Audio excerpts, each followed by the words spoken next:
Çox salay qohum, mən artıq gedməyə yolcu yolda gərək. Neçə gündə əziyyət verirəm, sizdə qalım. Həqiqətən biz bezdirin sözünü. Nədir qadamam? Ay qavmi işte ne diyeceğim? Deyirəm bir iki gün qalırdın. Da gelmişsən bir iki gün qal gedərsən. Ne var edəcək ne qarasa? Nə bilim vallahi, yaş qalım da, bir iki gündə qalırım gedərəm. Abam, hara bağlayayım bunu? Hələ burada mıxça var, bura bağla.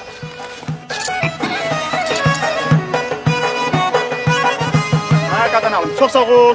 Artıq mən getməliyəm. Hə, qohum heç yaxşı olmadı. Gələk iki gün qalardım, bir qoyundan quzudan kəsərdim. Yiyib sərdi. Da nəyəsə gelsən kal get.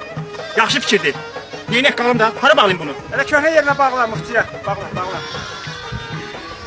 Mən deyirəm, sağ ol, hiç cəhənnəm ol getsən ha. Bir dənə mıxçanın toxuna düşmüş yetəm. Yaxşı qadanam, yolcu yolda gərək, mən getdim.